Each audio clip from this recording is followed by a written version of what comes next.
This movie is for geometry, learning target 1 of Unit 7. Deals with ratios and proportions. We're going to skip the warm-up. A ratio is a comparison of two quantities by division. You can write the ratio of two numbers A and B, where B is not equal to 0, in 3 different ways. You can write A over B, A is to B, or A to B. Let's look at this example. Bonsai tree. The bonsai bald cypress tree is a small version of a full-size tree. A Florida bald cypress tree called the Senator stands at 118 feet tall. What is the ratio of the height of the bonsai to the height of the Senator? I think one of the most important things when you're comparing using a ratio is that you need to express the heights as in the same unit. So the first thing you'll need to do is convert 118 feet to inches. So we're going to multiply that by a conversion factor, which is 12 inches to 1 feet. So we start off with 118 feet. We put it over 1. Because I want the feet to cancel, I'm going to put feet in the denominator as well. So you can see feet in the numerator, feet in the denominator. Now they cancel. I'll be left with inches. I multiply across. I get 118 times 12, which gives me 1,416 inches. So we always write that ratio as a fraction in simplest form. So we're going to start off with the height of the bonsai over the height of the Senator. So it's 15 inches over 118 feet, which is equivalent to 15 inches over 1,416 inches. I factored out a 3. So you can see the 3's cancel, the inches cancel, and I end up with 5 over 472. So we say that the ratio of the height of the bonsai to the height of the Senator is 5 over 472, or 5 to 472. The bonsai tree is 18 inches wide and stands 2 feet tall. What is the ratio of the width of the bonsai to the height? So we're looking at the width to the height.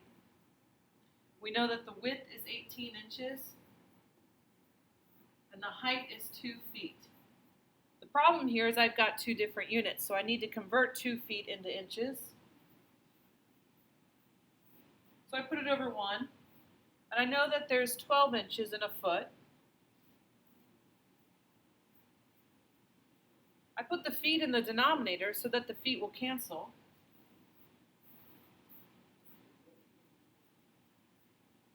And that gives me 24 inches.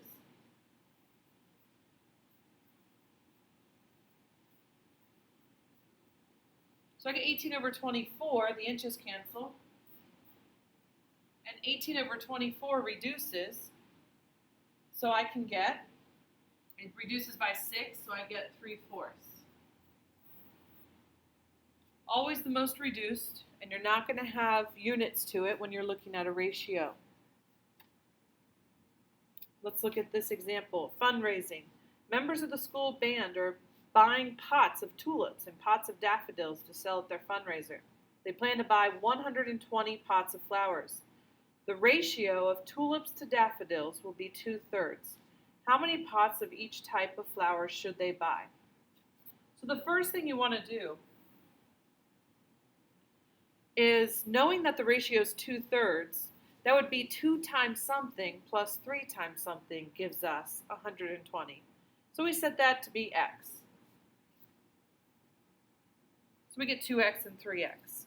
Next, we know that the sum of those will give us 120, so I add and set it equal to 120. Then I simplify and solve, and I get x is 24. Now I can plug that 24 back in to get how many daffodils and how many tulips. So I get 2 times 24 and 3 times 24, which gives me 48 and 72. So we always go back with words when we're dealing with a word problem. And the band members should buy 48 tulip pots and 72 daffodil pots. This question is going to be part of your movie questions, and it says the measure of two supplementary angles are in the ratio of 1 to 4. What are the measures of the angles? Similar to the first one, you're going to think of what the sum should equal, supplementary, and set it up and solve. An extended ratio compares 3 or more numbers. In the extended ratio A to B to C, the ratio of the first two numbers is A to B, the ratio of the last two numbers is B to C, and the ratio of the first and last is A to C. Let's look at this example because we might deal with something more than 2 in a ratio. Dealing with the triangle, we're going to have 3 sides. The lengths of the sides of this triangle are an extended ratio of 3 to 5 to 6. The perimeter of the triangle is 98 inches. What is the length of the longest side? Knowing that it's in the ratio of 3 to 5 to 6, we can set it as 3x, 5x, 6x. Perimeter tells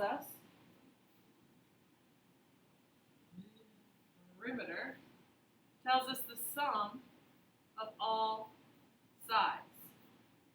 So we add them together to solve for what we would get for x. Adding the like terms, we get x is 7. Now we can take 7 and we just want to find the longest side. So the longest side is 6. So we're really just doing 6 times 7 now, which is going to give us 42, since we're only asked to find the longest side. This is a movie question. You're going to be asked to find the lengths of sides of a triangle that are in the extended ratio of 4 to 7 to 9.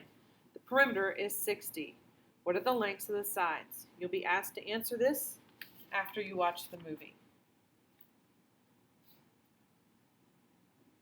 If two ratios are equivalent, then you can write an equation stating that the ratios are equal. If the equation contains a variable, you can solve the equation for the value of that variable. Let's look at this. You've dealt with these before. They're called proportions. It's when you have two ratios equal to each other, and a proportion is a fraction equal to a fraction.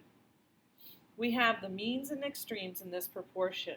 You can see that when we have 2 is to 3 as 4 is to 6, the means would be the 3 and the 4, and the extremes are on the outside, 2 and 6. So you can see that the means and the extremes, when we set it up this way, we can end up multiplying them and set them equal. With your purple sheets out, I would like you to add the cross products property. Add this to your postulate sheet, purples. And in a proportion, the product of the extremes is equal to the product of the means. So in A is to B as C is to D, we can multiply A times D and B times C. Add that to your purple sheet. Press play when you're finished. Here's why it works. With A is to B as C is to D, if we took each and multiplied by a common denominator of BD, you could see that on the left side, the B's cancel, and we're left with AD. And on the right side, the D's would cancel, and we're left with BC. So it's really pretty much a shortcut. What is the solution to each proportion? Let's take this first one.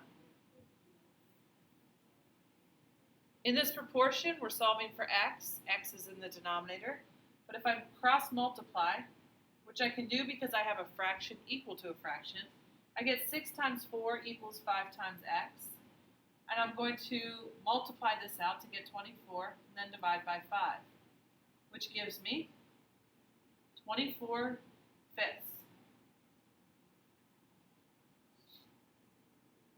Now, the other thing that you could do with 6 over x equals 5 over 4 is first multiplied by x to get it in the numerator,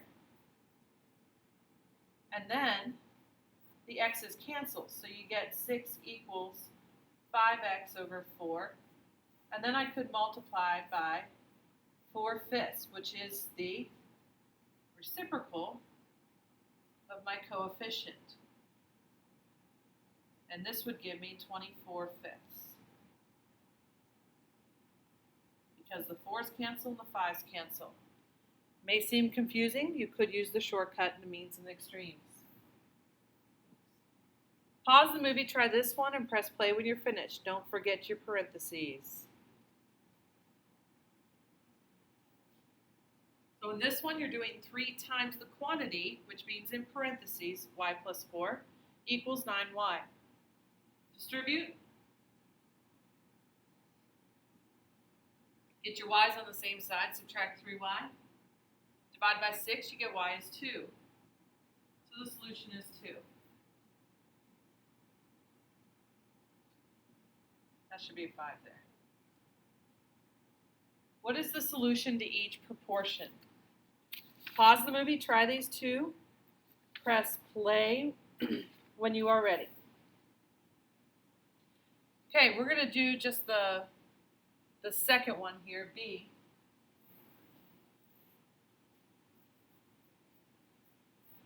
I'm going to set it up for you. Distribute in. We cross-multiplied, so we did those multiplied and these multiplied, set them equal to each other. So I get 3m plus 3 equals 15m. Now I'm going to subtract 3m.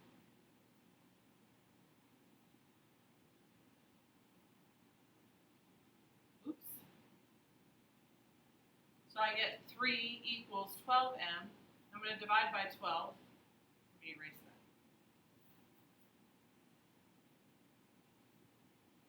So I get 3 over 12, which I know reduces to 1/4.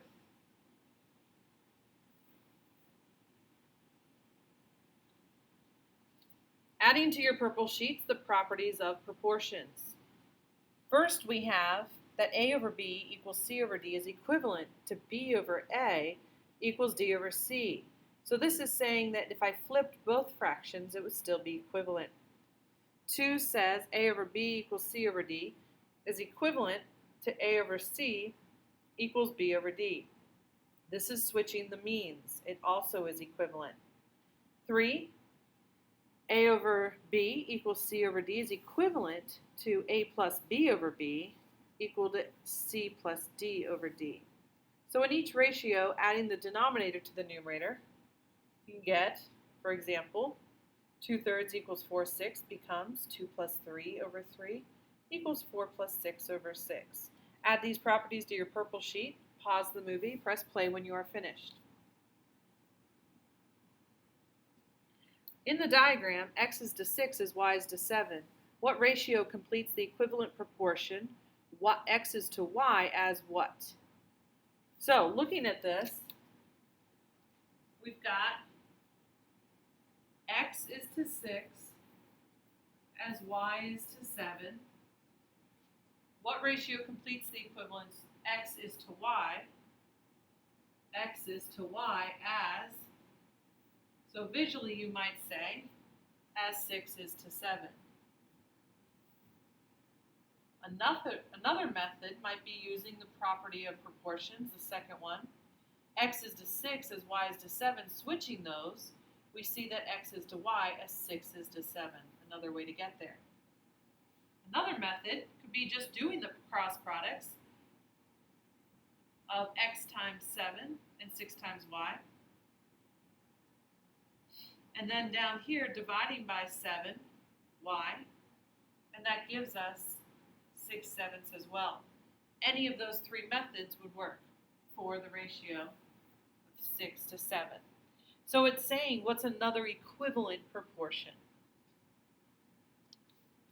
You are going to be answering this one in the movie. And that is all for this movie.